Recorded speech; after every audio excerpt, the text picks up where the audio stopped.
So when we think about dietary interventions, some of you have been discussing, I'm sure, yesterday and later today, the interventions that are classically now known in the area of cognition and brain aging, which is to say the finger study, which was a multimodal, of course, intervention, the Mediterranean diet, and the mind, which is a form of Mediterranean diet intervention. And these approaches have a few points in common. We're trying to raise B vitamins, which are important for the brain. We're trying to increase omega-3 fatty acids, and probably in most cases, whether it's intentional or not, but in most cases, it's to reduce the pressure on glucose metabolism, to reduce the dietary carbohydrate. And what I want to add to this mixture this morning is that a ketone strategy is definitely, in my view, important to helping meet the brain's energy needs, which are pivotal to optimizing cognitive health during aging. So it's a combination of improving structural elements within the brain, but also meeting the deteriorating brain energy condition. And we're taking the approach with ketones to achieve that. So when we think about cognitive issues during aging, obviously Alzheimer's disease comes to mind. And in the area of the conditions that contribute to developing Alzheimer's disease, glucose metabolism in the brain is it's a significant, and it's a well-known problem. This has been known for over 40 years now. So these are PET scans of fluorodeoxyglucose uptake, so glucose metabolism in the brain, and they can be used to calculate that the brain is consuming about 100 to 125 grams of glucose per day. In Alzheimer's disease, these cross-sectional scans show the parietal lobe with the arrows where there's a definite decrease in glucose uptake. At the early stage of Alzheimer's disease, the first objective stage of Alzheimer's is called mild cognitive impairment. And this problem identified by the arrows here, the lower color, the greenish color as opposed to the yellow to orange, indicates a problem with glucose uptake on the order of 10%. So about 10 to 12 grams of glucose per day is not getting into the brain. And in Alzheimer's disease, this progresses to above 20%, and when the disease is moderately advanced, can be on the order of 40 and even 50%. So this is a major problem with brain function. And it has been generally considered to be a consequence of the disease. And what I'll be showing you today is that this, in fact, is contributing to it. So our view of this contribution of the energy problem is basically shown in this slide here. What the focus of the slide is this vicious cycle between the low brain energy status, neuropathology, deterioration in cell function, cognitive decline, lower brain uptake, and we go in a vicious cycle. But this problem, as I said, is generally attributed to neuropathology getting started first, then the cognitive decline and low brain energy status. And what I would hope this slide will demonstrate to you is that the problem with brain energy intake is actually present in those people at risk of Alzheimer's disease long before the onset of the cognitive issues.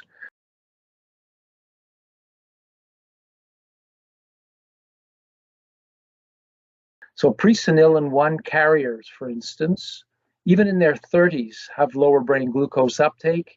ApoE4 carriers in their 30s, women with insulin resistance, probably men as well, but we've identified this in women as young as 25 years old.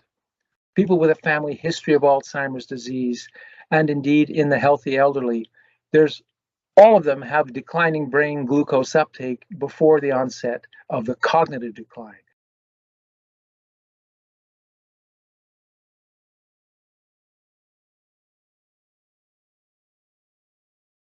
So this precedes the issues associated with cognitive decline, and we think is contributing to it.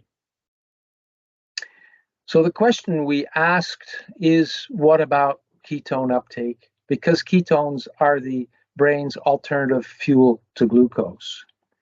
Just by way of refresher, Ketones are derived from dietary or stored fatty acids. In the case of the project that I'm going to describe to you, we use specifically a medium chain triglyceride that is ketogenic. Not all medium chain triglycerides are ketogenic.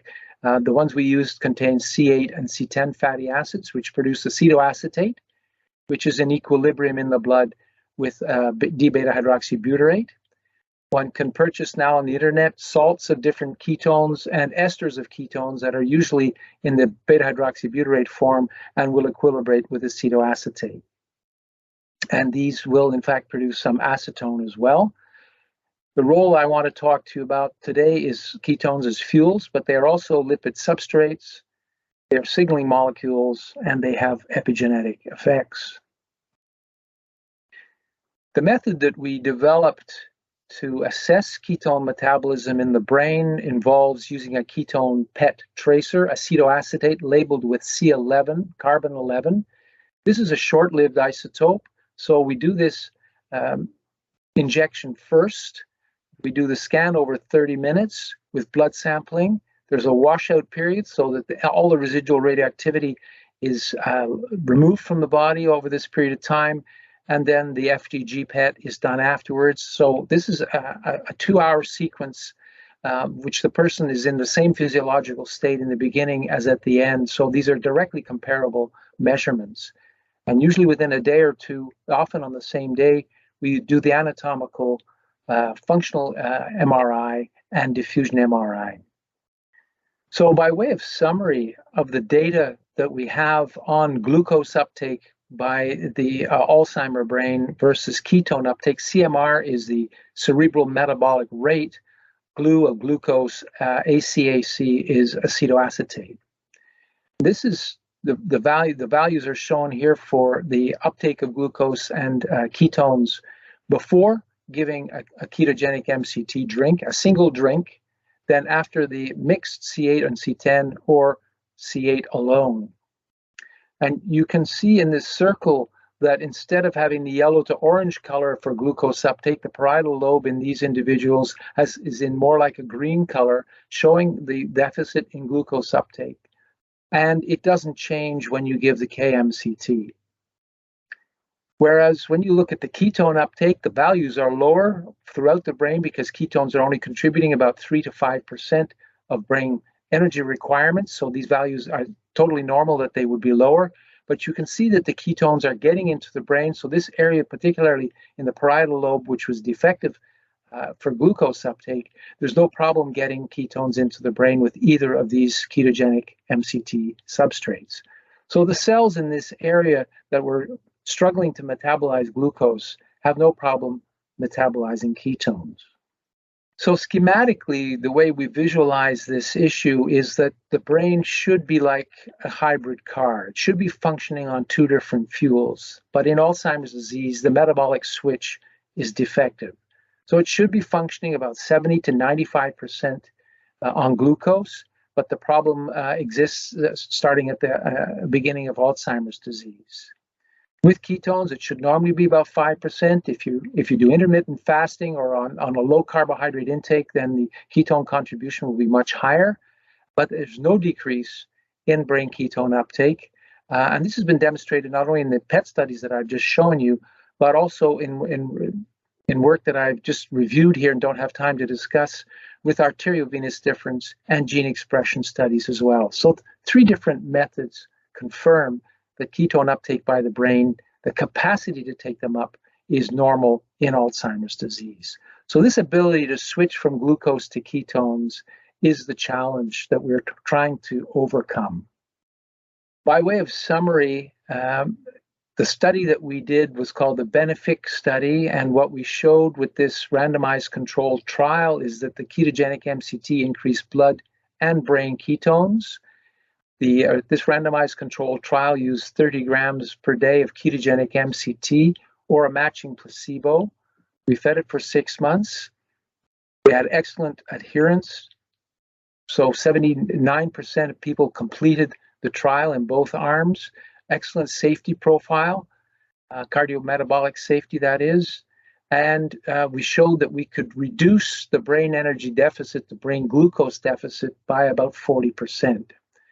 The MCI were heterogeneous, so not all had an amnestic problem, but some had other cognitive issues. This graph is showing that 6 months after the start of the study, the ability to produce ketones in response to a dose of ketogenic MCT was absolutely intact, something that was not known at the time. So the body can produce ketones from ketogenic MCT without difficulty under these circumstances. And this is increasing the ketone uptake by about twofold, which corrects the glucose deficit in the brain by about 40%. The cognitive outcomes are obviously of interest in this situation, and what we are showing here is that 5 out of 5 of the cognitive domains were improved. So episodic memory, which is assessed with the free and cued recall test, improved by 1 word on the ketogenic MCT group. This is the change in words from pre to post test. So 0 was the value for the placebo, no change, a 1-word improvement out of 16 on the ketogenic MCT. Verbal fluency actually went down on the placebo group and improved on the ketogenic MCT group by a difference of 3 words. And the Boston naming test showed no change on placebo and a 1.3-word increase. I point out that this change in free and cued recall has been reported by people, other people besides us, that an improvement of this sort should be associated with a delay in the onset of Alzheimer's disease by 1 to 3 years. Critically for understanding what ketones are doing for cognition is the relationship between the change in cognition shown on the y-axis and the change in ketones shown on the x-axis. So these data are for plasma ketones, which almost any laboratory can measure. I also have the data for the brain, but won't be showing them. But that's more obviously not available to everyone. So I thought what was most useful would be to show the change in plasma ketones because they're tightly correlated with brain levels of ketones as well. So the ketones increase in the ketogenic MCT group. They don't change on average in the placebo group. And there's a positive straight line relationship with the improvement in episodic memory, executive function, and language. Clearly, these are not outstanding correlations, but they are present, and this is a pre-post difference, so it's actually fairly impressive to see. And there's also some people on the ketogenic MCT did not show a significant improvement in the ketone levels in the plasma. So this level of ketones produced by 30 grams per day is having some benefit in some people, but perhaps it will be possible to improve on the ketogenic efficacy of this type of treatment in future. Turning to the other 2 cognitive domains, what we see for one with processing speed is that this is a map of the tracks, the white matter tracks in the brain, and the uptake of ketones in them. So this has never been shown before, but our imaging colleagues have been able to actually measure the ketone uptake and the fluorodeoxyglucose uptake in these tracks. It's a modest level in this blue-green color in the tracks before giving the ketogenic MCT. And afterwards, you can see that they light up and the color goes up to yellow to orange, especially where the tracks enter the gray matter. So this is demonstrating that the white matter tracks are biologically active, energetically active, and can consume ketones in this situation. And when we look at the relationship between the uptake of ketones in these various tracks and the change in processing speed, we can see that these bars are showing the correlation coefficient between these 2 parameters, the tracked ketone uptake versus the processing speed, the speed at which people process information. And in the overall white matter, we see a correlation of better than 0.5, and in some of these tracks, it's upwards of 0.6, with the important exception of the posterior cingulate, which is clearly an important area in the brain for the progression of cognitive issues towards Alzheimer's disease, in which we don't see such a strong correlation at all. Tracks are mapped in this glass brain, and these are areas that are all affected in Alzheimer's disease, and we're seeing essentially an improvement in myelin integrity in these tracks by the presence of ketones, and it's directly related to the improvement in processing speed. And using functional MRI, we've been able to demonstrate that in one of the networks, we assessed 8 networks, including the default mode network, and in only one of them was there a significant relationship between functional connectivity and brain ketone uptake. And that was in the dorsal attention network, which is mapped here to this area in red. Here and here superimposed on the ketone uptake in the brain. Again, this is the first time that anyone, as far as we know, has attempted to relate the functional connectivity in a particular network to the energy metabolism in that network. And we're seeing here a strong correlation between the functional connectivity in the dorsal attention network and the uptake of ketones in that same network. And when we look at, again, the fifth dimension of cognition, the attention and processing speed, this is the Z-score for tests that involve attention and processing speed, and more specifically, the TMT, or the trail-making test, both the visual scanning speed and the number sequencing. And in all 3 cases, we see a strong positive correlation with the Z-score, or a strong negative correlation with the processing speed. So time is going down. That's an improvement in the trail making test in relation to the functional connectivity. So there's a relationship between the functional connectivity, the improvement in cognition in relation to attention, and the availability of ketones, or the improved energy status of the brain. So if we come back to the schematic I was showing you earlier about this vicious cycle, just to remind you that the chronic brain energy deficit seems to be fed by a pre-symptomatic glucose problem. We don't know yet the relationship with the brain pathology, but I'll show you what we have learned recently in the next slide. And this is the vicious cycle that we envisage that we're trying to break up. In terms of neuropathology, we've recently had the Zetterberg lab, which is one of the key reference labs in the world, measure the plasma biomarkers of Alzheimer's disease neuropathology in this study, the BENEFIC trial.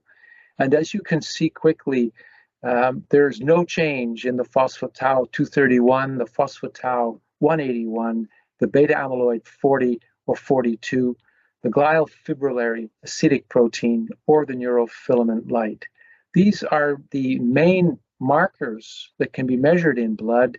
There's usually a correlation between the presence of these markers and the progression of the disease, and we're seeing that there is no change in the neuropathology by this indirect measure after having given a ketogenic MCT or the placebo in mild cognitive impairment. So in this schematic, what we're showing with the ketone treatment is that we're improving brain energy status. So we're helping to reduce the impact of brain glucose hypometabolism on the brain. We're definitely improving functional connectivity and probably white matter integrity in the brain. We don't know whether there's actually been any change in the neuropathology. By the indirect measure of plasma, that doesn't seem to be the case. And by this approach, we're reducing the impact on the cognitive domain, so improved cognitive function, and we seem to be reducing, therefore, the impact on deteriorating brain energy metabolism. We don't know yet whether we've actually delayed the progression of the disease. It's going to take a longer-term trial, but it looks like we're inhibiting this vicious cycle. So, but what is the context then of nutritional ketosis as a lifestyle intervention? I mentioned that we've used ketogenic MCT. You can also use salts or esters as different forms of supplements. They haven't been shown yet to improve cognition in any type of long-term study in the elderly, but this is going to come. It's going to take a placebo treatment, which at the moment I'm not aware of any placebos for these types of supplements. I think the ketone supplements are a contribution. I think we can also improve some of the issues associated with metabolic dysregulation by some carbohydrate restriction. I'm going to show you on the next slide that this is an approach that I think can be beneficial. It's also complementary with exercise, which is improving brain-derived neurogrowth factor and is also improving ketone uptake. So these are complementary, and there may be other non-pharmacological or pharmacological interventions of which ketones can contribute to improving brain energy status and hopefully hopefully slowing down the progression of this disease. What we're talking about here is brain energy rescue with ketones. We think it's a key important component of cognitive health during aging. I hope I've convinced you that brain glucose deficit is a specific problem related to glucose and is not a global problem of energy metabolism, and that it contributes to the risk of Alzheimer's disease and a vicious cycle. And that there's normal brain glucose uptake has been demonstrated independently by 3 different methods, which I haven't had the time to mention, but this is now a robust observation. Ketones can improve cognition in mild cognitive impairment and in Alzheimer's disease. There are multiple studies on this now, but most of them are short-term and will need to be extended. There may be an indication of an improvement in neuropathology that has been reported 2 years ago by CSF levels of markers. So this needs to be followed up and compared with the plasma values, which we don't see any change. I think reducing insulin resistance is contributing to the problems with brain glucose uptake. It's a problem that is independent of age, and it is a problem that we absolutely need to address if we want to improve cognitive health during aging. So ketones are potentially part of the solution, but we need to improve glucose tolerance and perhaps have other interventions as well. Ultimately, larger, longer-term RCTs are definitely going to be needed.